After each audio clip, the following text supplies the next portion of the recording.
जी কথাবোৰ কৈ নাথাকি जी কথা নহয় মা তুমি এবাৰ ভালকৈ ভাবি চাবাচোন আৰু এইবোৰ কথা মাকেও জানে তুমি কেনেকৈ জানিলা এবাৰ চাবাচোন মাকে এখোপামান বস্তু দি পঠিয়াইছে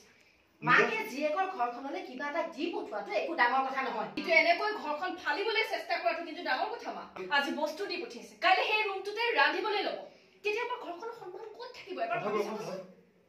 মাইনে খুৰী এই ঠিকে আছে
মানুহে যেতিয়া খবৰ কৰিবলৈ আহে ফল মূল লৈ